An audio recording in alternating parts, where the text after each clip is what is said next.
dados em lucro, a jornada da Claro no e-commerce, eu tenho o prazer de chamar ao palco, primeiro ele, que é um nativo digital e participa da evolução do mercado desde o estouro da bolha da internet em 2001. Tem passagens pelo UOL, pelo IG. Quem aqui lembra do IG? O cachorrinho. O IG, iBest e o Internet, onde contribuiu ativamente na monetização da base de assinantes através de novos serviços e desenvolvimento de canais digitais. Nos últimos 12 anos, ele tem se dedicado à transformação digital da Claro e atualmente é responsável pelo Centro de Excelência Digital da empresa. Queria chamar ao palco Marcos Zumba, que é head do Centro de Inteligência Digital da Claro Brasil. Palmas para ele, pessoal. Bem-vindo. Bem-vindo, Marcos. Obrigado.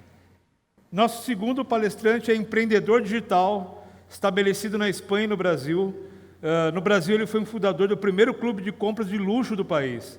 Foi também protagonista na implementação em São Paulo de um dos primeiros serviços de aluguel de patinetes. Bernardo Manfredini, diretor-geral da ClickAlert, por favor, pode subir ao palco. Seja bem-vindo. Boa palestra, pessoal. Boa tarde. Prazer estar aqui hoje. Quando foi comentado aqui dos 12 anos de internet, dos 12 anos que a gente está na Claro, fazendo a transformação digital, passou um filme aqui na minha cabeça. E a primeira coisa que eu queria falar para vocês são dados que a gente não mostra muito no mercado, mas a Claro já é digital. A transformação digital da Claro acabou, né? A gente não tem mais uma estrutura de transformação digital. A gente, e com muito orgulho, ao longo desses 12 anos, eu pude presenciar, junto com os times, esses números eram zerados. Hoje, o nosso e-commerce de serviço com receita recorrente, né, venda de serviço com receita recorrente, representa cerca de 30% do share de venda. Então, esse é um número que é crescente, mas hoje é o principal canal de venda da empresa. Nosso site tem 45 milhões de usuários. Digamos que ele fosse um portal, seria ali um grande portal. A gente tem 90 squads. E outra coisa, squad para a gente não é time multidepartamental. É um time multifuncional. Ele não tem gente alocada de um monte de área. O squad ele é autônomo e ele representa, de fato, o desafio que aquele squad está sendo tomado. E cada plataforma dessa funciona como se fosse uma pequenas startups dentro da Claro. Então, a gente chama na Claro que são mini CEOs, o e-commerce tem um CEO, as áreas de atendimento tem outro CEO, o site tem um outro CEO, que não responde para a estrutura da empresa, responde para um board. Então, imagina como dados é muito importante nisso, né? E, além disso, a gente, muito acostumado de falar da Claro só para os clientes, pessoa física. A gente também leva tudo isso para os nossos clientes B2B, com a marca Embratel. Então, essa transformação que a gente faz na Claro deu know-how para a gente também colocar isso no mercado, e a Claro está para jogo também para as empresas. E nesse espírito de startup, esse é um ponto bem importante, e para que isso continue se oxigenando de maneira eficiente, a gente montou um hub de inovação. Esse hub de inovação chama Bion, e nada mais é do que um convite. É um convite para as startups se conectarem com a gente, e a gente com as startups, que imagina numa empresa do tamanho da Claro, o tão quanto é difícil você abrir as portas para uma empresa pequena e você conversar e respirar inovação. E isso faz com que a gente inove, continue inovando e fazendo coisas mais rápidas. E, com isso, a gente consegue, de fato, oxigenar os produtos, os squads, para que a gente consiga, junto com ecossistemas, com as nossas startups, que eu comentei lá no início, né? Cada produto digital para a gente é uma startup, como a gente conecta as startups para levar para os nossos clientes corporativos e também com alguma solução que possa ter dentro da Claro, que essa startup consiga, porventura, ajudar a gente. E aí, no início da pandemia, né, a gente conheceu uma startup num evento nosso da Plug and Play. A Claro é sócia da Plug and Play, Plug and Play aqui no Brasil. A gente conheceu uma startup que a gente deu um desafio para o mercado, não foi para a startup, foi para o mercado, e a gente colocou esse desafio. Como aumentar a taxa de conversão utilizando dados existentes e pouco explorados? Por que a gente colocou esse desafio? Os outros dados, a gente trabalha eles. São dados confidenciais, dados nossos. E se a gente não trabalhar bem os nossos dados, eu acho que temos sérios problemas. Então, todo dado que a gente tem dentro da Claro, do CRM, a gente trabalha isso muito bem. E a gente deu a oportunidade para o mercado, assim, tá bom, o que eu não olho, o que tem de oportunidade? E a gente queria contar um pouquinho dessa história, que dados são esses e o que a gente fez com eles. Para isso, eu vou pedir para o Bernardo conduzir aqui, e ele mostrar um pouquinho, e no final eu volto aqui para a gente fazer um fechamento, mas são dados que vocês vão olhar que tem muito dinheiro neles, e a gente praticamente joga ele no lixo.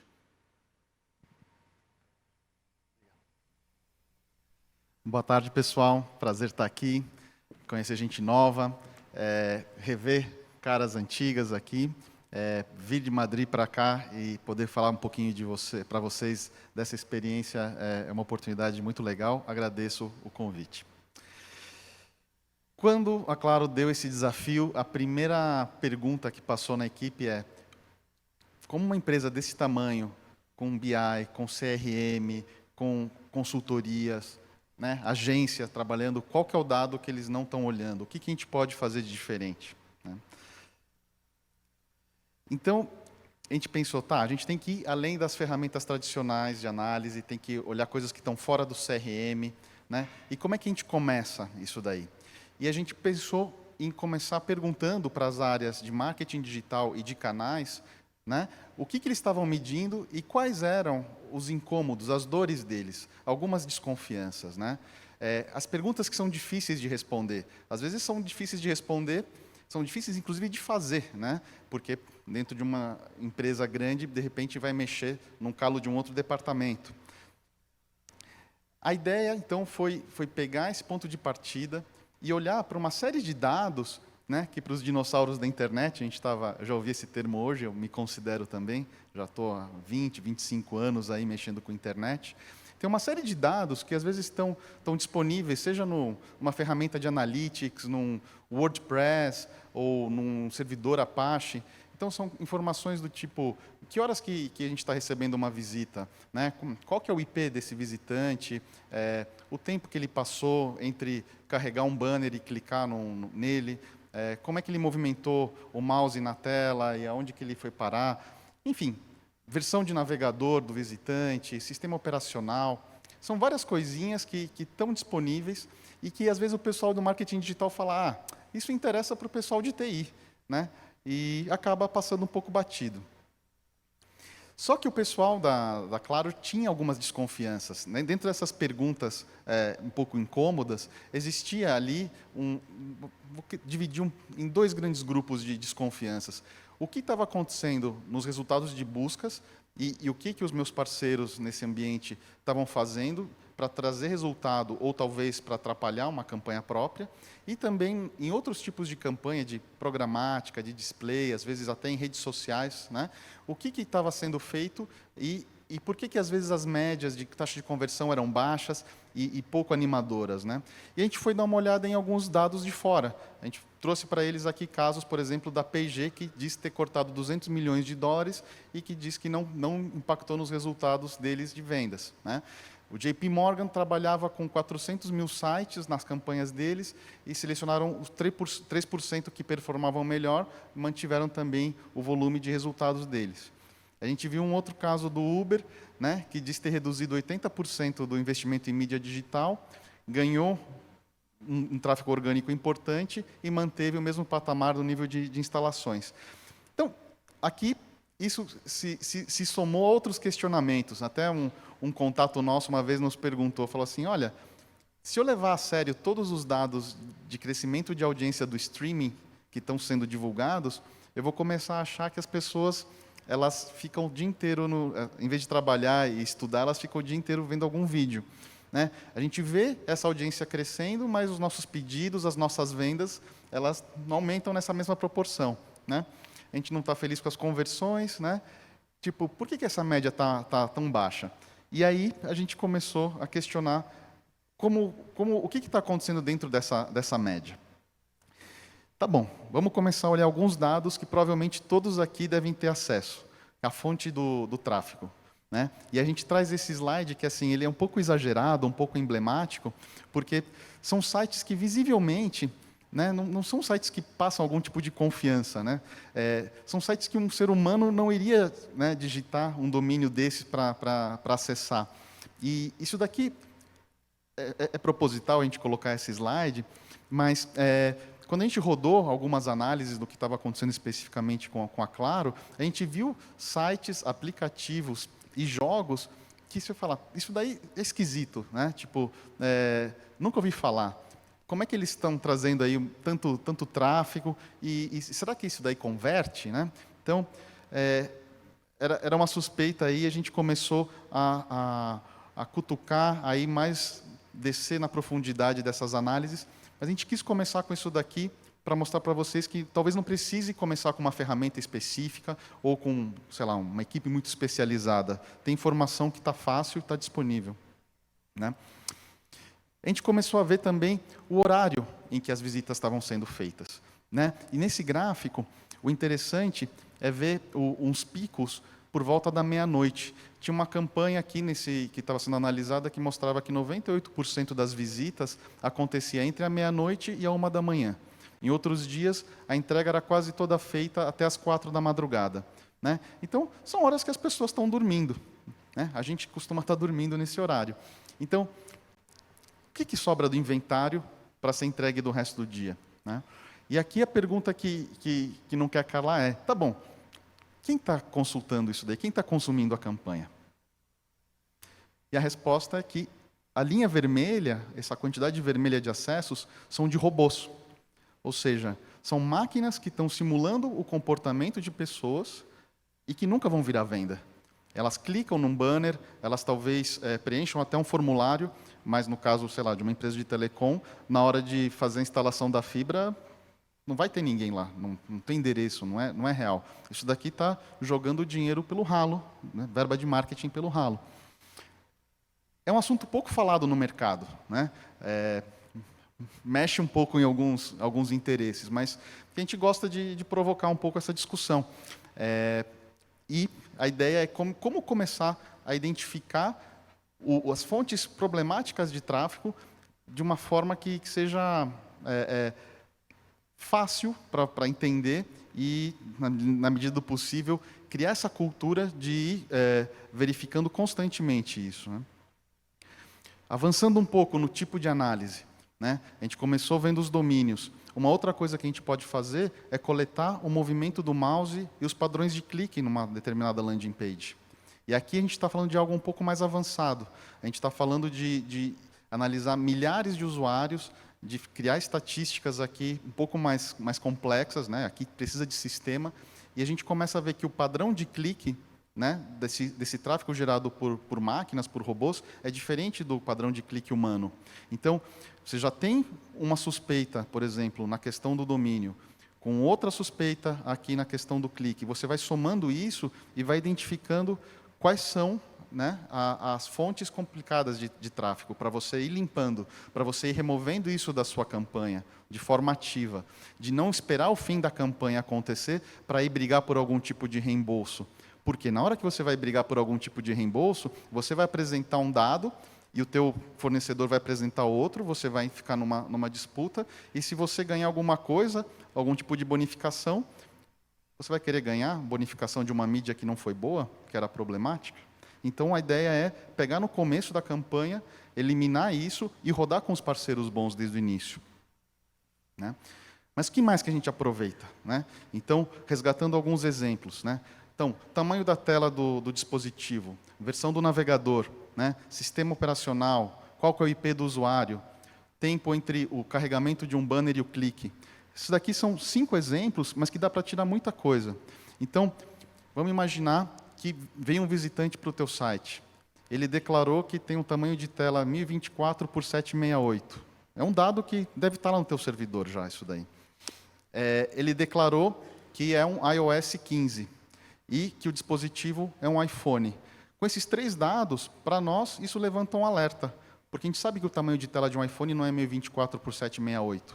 Isso daí é um robô, provavelmente, tentando se passar por um iPhone, mas um cara um pouco desleixado ali que colocou essa informação incongruente, né? Outro tipo de coisa que dá para fazer. Você manda um pequeno pacotinho de dados para o navegador do teu visitante e pede para ele fazer uma operação aritmética simples. E você mede o tempo de resposta disso daí. Você gera uma estatística enorme, uma curva normal, e vê o percentil de respostas que vem com um tempo lento. Esse tempo lento de resposta para essa operação indica que o processador da máquina provavelmente é um celular. Você separa os casos que são tempos intermediários e provavelmente você vai encontrar processadores que são de usuários que estão rodando um laptop ou um desktop. Mas se for um tempo de resposta muito rápido para esse teste, provavelmente é um servidor que está acessando o teu site. E a gente sabe que as pessoas não costumam acessar o teu e-commerce, o teu site, através de um servidor. Normalmente, isso é também tráfego de robôs. Outra forma também de identificar esse tráfego vindo de data centers é coletando os IPs. Você começa a criar listas de IPs de data centers. A gente sabe que as pessoas não vão no data center acessar a internet. Então, você vai cruzando isso com o domínio, com o movimento do mouse, e você vai realmente chegando naquilo que é o tráfego problemático. E a ideia é que não existe uma bala de prata. Não existe um sistema que você dá um play, talvez como um antivírus, e fala, tá bom, agora estou limpando aqui tudo e automaticamente eu viro as costas e vou embora. É um processo mais de cultura, de assumir o problema, de encarar de frente, de questionar um pouco alguns dados que são apresentados para nós, né? Então, de repente, a gente começa a fazer esse trabalho de auditoria e, na primeira semana, a gente vê muito tráfego vermelho, que é o tráfego dos robôs, e você começa a eliminar essas fontes. E aí, claro, se você está rodando a sua campanha em milhares de sites, aí você precisa de sistema para poder identificar, individualizar essas fontes. E você vai tirando, e ao longo do tempo, a tua campanha vai ser mostrada para pessoas de verdade e menos para robôs, né? A história da média. As fontes ruins de tráfego puxam a média para baixo, né? A campanha A, ela tem pouquíssimo tráfego de robô, né? E não estou falando que todos os robôs são ruins, tá? De repente tem um crawler de um buscador que está passando, ele se declara como robô, e a gente contabiliza isso, né? Mas no caso da campanha B, 40% do tráfego é suspeito de ter vindo de alguma máquina, né? Então, esse tipo de campanha vai puxando a tua taxa de conversão para baixo, e à medida que você limpa isso daí, começa a ter uma taxa de conversão mais esperada dentro do normal, né? Um outro exemplo, aqui a gente está pegando o mesmo período de análise, e quando a gente exclui o tráfego vermelho dos robôs, aquilo que é certeza, ou praticamente certeza que foi uma máquina que gerou, a tua taxa de conversão dobra. Porque você está contando realmente o tráfego de pessoas reais que podem chegar no final do funil e gerar uma venda para você. Talvez a gente tenha falado um pouco de mídia display, de programática, né? Mas a gente também acredita que tem muita coisa, né, além dos dados que são coletados nessas fontes. E, bom, deixar aqui até uma dica para a turma aqui. A gente gosta muito de analisar os dados de anúncios do Google. E aí a gente quebra em dois grandes grupos. Ou seja, quem está anunciando a sua marca, tá? E quem está anunciando termos que são genéricos e que interessam a todo um segmento. Então, quando você começa e a ideia aqui é provocar um pouco e falar assim, todo mundo aqui provavelmente procura a sua marca quando está no escritório ou quando está em casa, e vê se tem algum outro anunciante aparecendo. Mas isso você está limitado basicamente ao IP do escritório e da casa. O desafio que a gente propõe é, vamos monitorar isso em nível Brasil? Vamos monitorar de dia, de noite, fim de semana, né? Porque, de repente, a gente está aqui em São Paulo, ou no Rio, em BH, mas e quem está procurando, sei lá, no interior de Goiás, ou no interior do Rio Grande do Sul, ou numa capital do Nordeste? O que aparece especificamente em cada cidade quando eu procuro a minha marca nesses lugares? Então, enfim, a gente propõe essa busca, né, com base em sistemas, para gerar um acervo bem completo. Inclusive, o pessoal de telecom, que se apoia muito em canais parceiros, chamados agentes autorizados, afiliados, revendedores, existe um desafio de controlar um pouco, de gerar uma governança para que esses parceiros, em vez de gerar benefícios para a companhia, acabem evitar que eles sejam competidores no CPC da tua marca. E, enfim, basicamente, você precisa coletar muito dado para ter a evidência e saber qual que é o parceiro que está jogando dentro da regra e o que não está. Pela experiência, a gente sabe que a maioria joga dentro da regra, mas sempre tem um ou outro que acaba saindo da regra. E, normalmente, eles sabem que eles estão saindo da regra e isso acaba gerando um problema para esse ecossistema de parceiros, de canais digitais, né? Então, a gente está falando aqui de controle de integridade da marca, né? Você assumir isso e falar, não, eu sei o que aparece quando alguém está buscando a minha marca e tomar ações que sejam efetivas em relação a isso, seja parceiros, seja, às vezes, a concorrentes. A gente sabe que existem, dependendo dos setores, até acordos entre concorrentes. Eu não compro a tua marca, você não compra a minha. Mas quem está olhando se isso está acontecendo? De repente, um revendedor de um desses anunciantes está fazendo alguma coisa fora da regra. E pode ser até de forma desavisada, mudou de agência, ou, sei lá, alguém na equipe saiu de férias, tem uma outra pessoa no lugar, começa a dar bid num termo de uma marca que não deveria. Enfim, é uma série de exemplos, né? A outra parte, que é monitorar os concorrentes, é tentar identificar aqueles termos que todo um segmento está anunciando, né? E começar a entender como é que o teu concorrente se comporta nos mecanismos de busca. Porque, na prática, o que acontece se a gente vai tirando uma fotografia do que está acontecendo hoje, certamente, semana que vem, a fotografia vai ser diferente, daqui a um mês vai ser outra.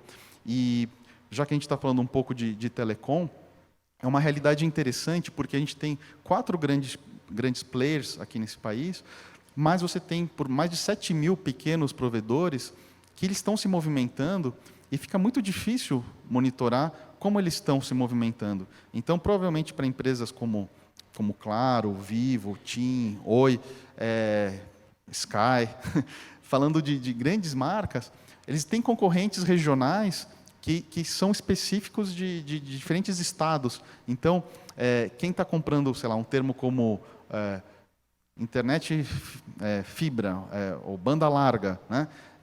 Acesso à internet. Quem está comprando esses termos, sei lá, em Pernambuco, e quem está aparecendo lá, não é o mesmo anunciante de quem está aparecendo no interior de São Paulo, ou talvez no Rio de Janeiro, né? E isso a gente começa a monitorar e permite aos nossos parceiros, aos nossos clientes, criarem estratégias de resposta rápida, de guerrilha, às vezes até desenvolver ofertas, né? E a gente consegue dizer qual que é o preço desses caras, né? Quando eles começaram campanhas novas e cada vez mais também automatizando esse tipo de análise. A gente está sempre falando aqui de dados públicos. É como se a gente saísse na rua, talvez, contando outdoor, na época que tinha outdoor.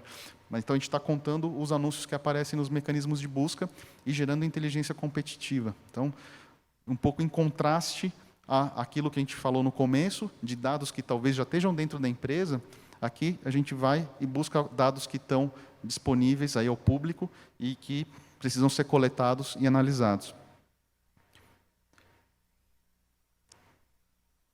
A gente tentou resumir aqui, né? 5 dicas para levar e tentar aplicar no dia a dia. Bom, bem rápido. O que a gente prega muito na Claro, fuja da média, né? A média nessa análise individual, a minha campanha está convertendo tanto, você acaba caindo em algumas pegadinhas. Então, vá além da média. Minha conversão está boa, mas seja persistente, né? O Bernardo colocou aqui, tudo que o Bernardo colocou de dados aqui são dados abertos, não tem nenhuma tecnologia, nada específico, são dados abertos. Então, fuja da média. Ferramentas de Web Analytics são sensacionais. Sensacionais, não vivo sem. Estava ali com o app aberto do Google Analytics agora, enfim, vendo o tráfego. Mas seja curioso, tenta cruzar mais informação ali dentro. Que dado está ali que você não encontra em nenhum outro lugar? Né? Exemplo, o Bernardo colocou aqui o Apache do servidor. Eu sei que, antigamente, só o pessoal da TI que usava esse dado. Hoje, a gente já controla ele na vírgula e coleta esse dado de forma diferente. Uma outra coisa aqui que é bem polêmica, né? A meta é de vocês, né? Vocês são cobrados pelas metas de vocês, certo? Então, no final do mês, quando você vai justificar que o teu tráfego não converteu, que a campanha está ruim, ou que o veículo tal te ofereceu um reembolso, a meta já foi embora. Você já perdeu o dinheiro ali. A sua meta, você já perdeu a venda daquele momento. Então, essa monitoria tem que ser diária. O tráfego ruim, ele tem que sair diário, ele tem que sair todo dia da tua campanha. Você não pode esperar no final do mês. Seja curioso.